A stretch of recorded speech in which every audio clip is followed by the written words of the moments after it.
வணக்கம். எழுத்தாளர் சுஜாதாவின் ரத்தம் ஒரே நிறம் நாவல். வாசிப்பது உங்கள் பிரமிளா. அத்தியாயம் 38. முத்துக்குமரன் சற்றே முரண்டு பிடிக்கும் குதிரை மேல் ஏறிக்கொண்டான். அவனை வாங்கிக் கொண்டு குதிரை அரை சுற்று சுற்றி பின் சாய்ந்தது.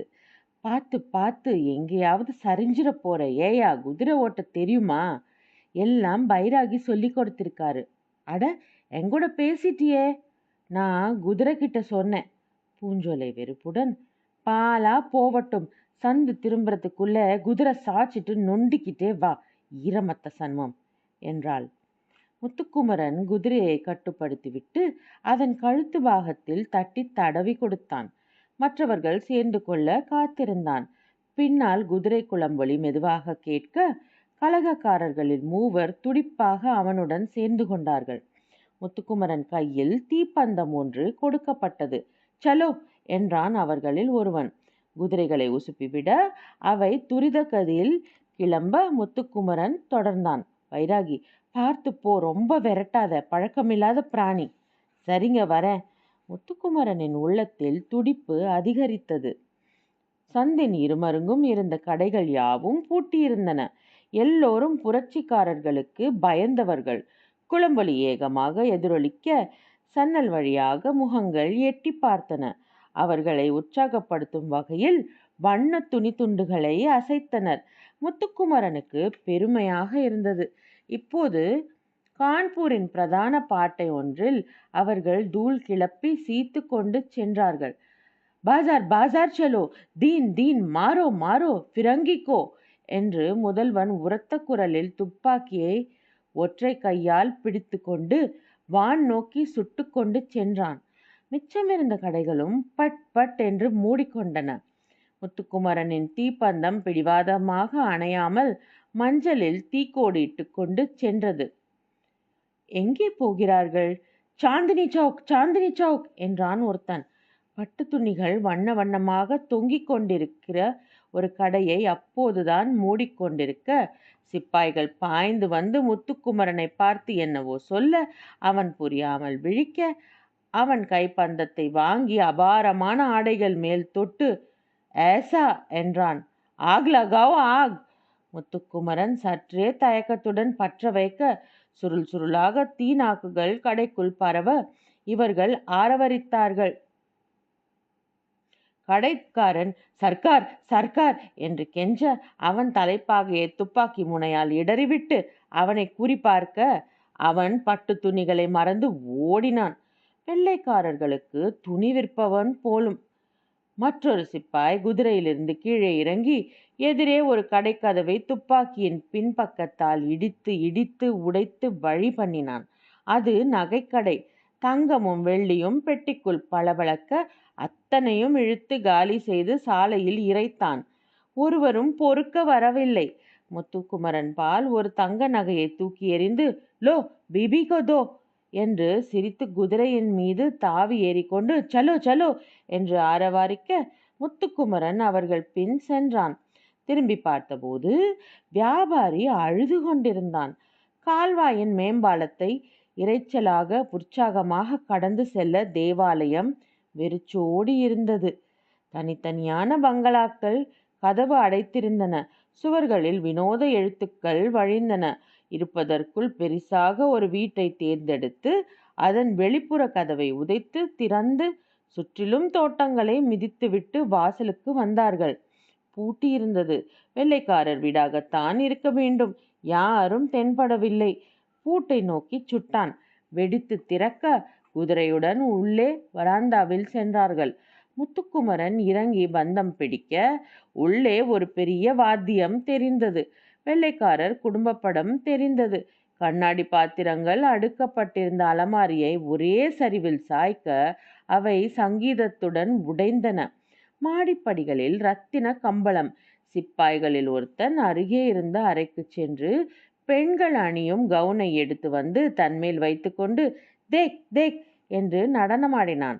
முத்துக்குமரன் பந்தம் காட்ட அவர்கள் மாடிக்கு சென்றார்கள்.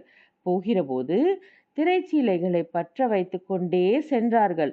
அலமாரி நிறைய புத்தகங்களை ஒன்று சேர்த்து எரித்தார்கள். அப்பா, எத்தனை வெறுப்பு வெள்ளைக்காரர்கள் மேலே!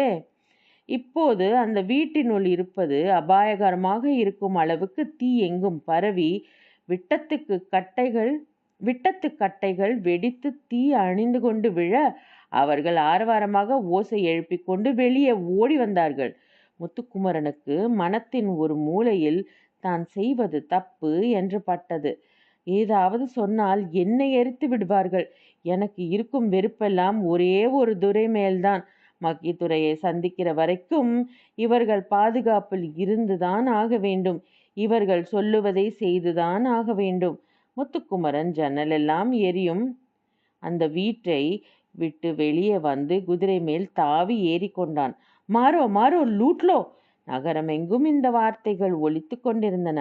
முத்துக்குமரனுக்கு பழக்கமாகிவிட அவனும் அவர்களுடன் சேர்ந்து மாறோ மாறோ என்று சப்தமிட்டான்.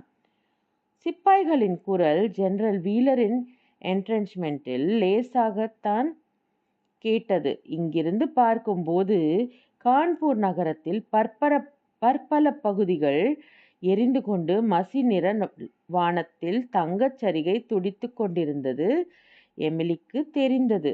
அருகே மரணத்தின் கிட்டத்தில் இருப்பவர்களின் ஓலமும் முனகலும் கேட்டன. சிற்றப்பா இல்லை. அவருக்கு சவப்பெட்டி தயாரிக்க சமயமில்லாது இருள் கவிழ்ந்ததும் அவர் உடலை மூடி 4 பேர் தூக்கிச் சென்று ஓரத்தில் இருந்த பெரிய கிணற்றில் அன்று இறந்த மற்ற உடல்களுடன் எரிதாகிவிட்டது. எல்லோருக்கும் சேர்த்து பிரார்த்தனை சொன்னார்கள். 10 நிமிடங்களில் இறந்தவர்கள் அத்தனை பேரையும் படுத்தி ஆயிற்று. எமிலி கன்னத்தில் கை வைத்து கொண்டு உட்கார்ந்திருக்க, அருகே அந்த பெண் அமிலியா தன் தங்கைக்கு விளையாட்டு காட்டிக் கொண்டிருந்தாள். சின்ன பெண்ணின் கை எலும்பில் அடிபட்டு கட்டு போட்டிருந்தது. அழுகைக்கு நடுவே அமிலியாவின் விளையாட்டு காட்டலில் அவ்வப்போது கவனம் வந்து சற்றே அழுகையை நிறுத்தி மறுபடி தொடர்ந்தாள். கணவனை இழந்தவள் இன்னும் பிரமிப்பில் ஏதும் பேசாமல் ஒரே திசையில் பார்த்து கொண்டிருக்க, அவளுடைய இரட்டை குழந்தைகள் அழுது கொண்டிருந்தன. எமிலி யோசித்தாள். எங்கிருந்து எங்கு வந்து விட்டோம்? ராத்திரி வராந்தாவில் தான் தூக்கம் போலிருக்கிறது. என் கணவர் வரும் வரை எனக்கு ஆதரவு யார்? எமிலியின் கவுன் இப்போது கிழிந்திருந்தது. அவ்வப்போது காயங்களை கட்ட தேவைப்பட்ட போதெல்லாம் தானம் செய்து அவள் உள்ளுடைகள் தெரியும் அளவுக்கு கிழித்திருந்தாள். இருந்தும் அவள் உள்ளத்தில் ராத்திரியை பற்றி அச்சமில்லை. எப்படியும் கணவன் தன்னை காப்பாற்ற வந்து விடுவான். கணவன் அல்லது ஆஷ்லி. எமிலி, இதோ யார் வந்திருக்கிறேன் பார். ஆஷ்லி, நீயா? ஆம் எமிலி, உன்னை காப்பாற்ற ஓடி வந்து விட்டேன் பார். காப்பாற்றி என்னை என் கணவனிடம் சேர்த்து விடுவாயா? உன் கணவன் இறந்து விட்டான் எமிலி. சி, என்ன எண்ணம் இது? அமிலியா, என்ன எமிலி? அமிலியா, உனக்கு சிநேகிதர்கள் உண்டா? ஓ, கான்பூரே என்னை மணக்க விரும்பியது. இப்போதும் நீ அழகாகத்தான் இருக்கிறாய். உன்னிடம் ஆங்கில இந்திய வேண்டாம். அதை பற்றி பேச விரும்பவில்லை. இந்த சந்தர்ப்பத்திலும் வினோத சூழ்நிலையிலும் அவளுக்கு சென்னையில் பார்த்த நீலக்கண் குழந்தையின் முகம் உறுத்தியது. நான் ஆஷ்லியை நினைப்பதில் என்ன தப்பு? ஆஷ்லி வரப்போகிறான். என்னை காப்பாற்றி என்னை இங்கிருந்து மீட்டு இங்கிலாந்துக்கு அழைத்து சென்று. அமிலியா, நீ காதலிக்கிறாயா? வாரம் ஒரு முறை. வேடிக்கை செய்யாதே, நிசமாகத்தான் கேட்கிறேன். இல்லை, நான் சந்தித்த எல்லா காதலர்களும் இருட்டுக்கு அழைத்து செல்வதே குறிக்கோளாக இருக்கிறார்கள். யாராவது ஆதர்ச காதலன் வருவான் என்று காத்திருந்தேன். அதற்குள் கலகம் வந்துவிட்டது. 25 நாட்களுக்குத்தான் உணவு இருக்கிறது என்று சொல்லுகிறார்கள். நெய், பருப்பு, அரிசி, டீ, சர்க்கரை, ரம் எல்லாம் கொண்டு வர நகரத்துக்கு ஆள் அனுப்பியிருக்கிறார்கள். ஒருவரும் நமக்கு விற்க மறுத்துவிட்டார்களாம். போனவன் கொஞ்சம் பட்டாணி, கோதுமை மாவு மட்டும் எடுத்து வந்திருக்கிறானாம். எனக்கு இந்த கலகமே புரியவில்லை. புரிவதற்கு என்ன இருக்கிறது இதில்? இந்திய சிப்பாய்கள் ஆங்கில அதிகாரிகளை எதிர்த்து கலகம் செய்கிறார்கள். எதற்கு? அப்பா சொன்னார், துப்பாக்கியில் தடவப்படும் கொழுப்பை எதிர்த்து என்று. இந்த சின்ன விஷயத்துக்காக கலகத்தை பரவவிட ஆங்கிலேயர்கள் அவ்வளவு முட்டாள்கள் இல்லை என்று நினைக்கிறேன். இன்னும் அழுத்தமான காரணங்கள் இருக்க வேண்டும். அவர்கள் எங்கே இருக்கிறார்கள்? நகரம் முழுவதும். இங்கே எப்போது வருவார்கள்? வரக்கூடாது. வந்தால் நாம் எல்லோரும் செத்தோம். உனக்கு துப்பாக்கி சுட தெரியுமா? தெரியாது. நாளை நமக்கும் கற்றுத்தரப் போகிறார்களாம். கை துப்பாக்கிகள். நாளைக்கு காலை வெள்ளோட்டம் பார்க்க 30 பேர் கொஞ்ச தூரம் நகருக்குள் செல்லப் போகிறார்களாம். லெப்டினன்ட் ஆஷ் போகப் போகிறாராம். உனக்கு எப்படி தெரியும்? எல்லோரும் என்னுடன் பேச வருகிறார்கள். இத்தனை அவலத்திலும் சில ஆசைகள் முடிவதில்லையே என்று கண் சிமிட்டி அமிலியா சிரித்தாள். இத்தனை அழுக்கிலும் அந்த பெண் வசீகரமாகத்தான் இருக்கிறாள் என்பதை எமிலி உணர்ந்தாள். உற்சாகமும் குறையவில்லை. ஆங்கில இந்திய கலப்பின் உன்னத வெளியீடு. செதுக்கினார் போல் மூக்கு.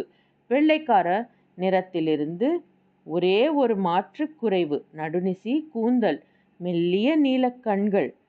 எமிலி, எத்தனை வயசில் நான் கல்யாணம் செய்து கொள்ளலாம்? எமிலிக்கு சிற்றப்பாவின் ஞாபகம் வர அவள் கண்களில் கண்ணீர் தெரிவதை பார்த்து அமிலியா, ச்சே, என்னை மன்னித்துவிடு.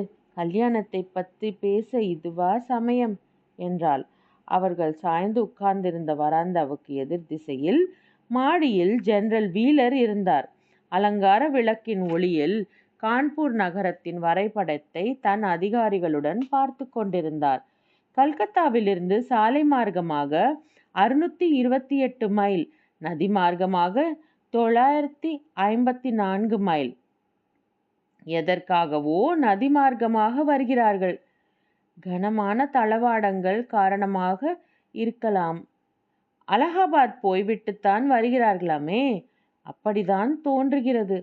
நம் நிலைமையை அவர்களுக்கு தெரிவிக்கவில்லையா நீங்கள்? நான் இந்த நிலையை எதிர்பார்க்கவில்லை. இப்போது கூட அவர்கள் இங்கே வரமாட்டார்கள் என்றுதான் தோன்றுகிறது.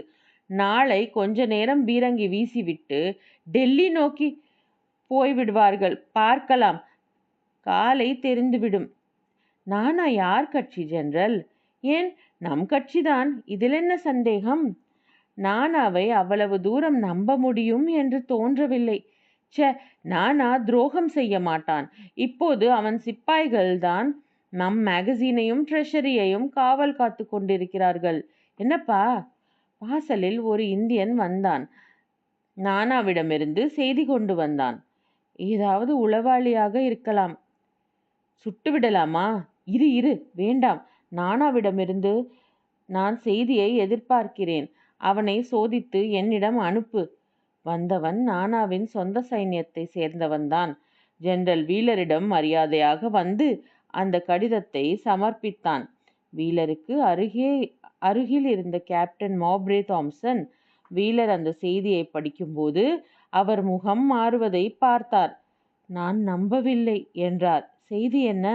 நானாதான் எழுதியிருக்கிறான். நான் உங்களை தாக்கப் போகிறேன். அந்த இடத்தில் மௌனம் நிலவியது. வீலர் சிறுபிள்ளைத்தனமாக நானாவை நம்பியதை அப்போது யாரும் சுட்டிக்காட்ட விரும்பவில்லை.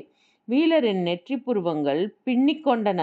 சற்று நேர மௌனத்துக்கு பிறகு அவர், கேப்டன், நாம் இனி மிகவும் தனியாகத்தான் நம்மை காப்பாற்றிக் கொள்ள வேண்டும்.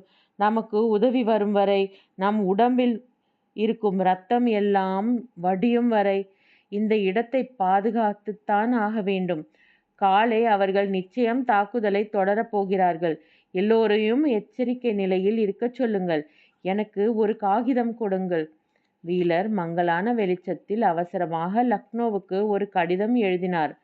நாங்கள் சூழப்பட்டு விட்டோம். நானா சாஹேப் இந்திய சிப்பாய்களுடன் சேர்ந்து விட்டார்.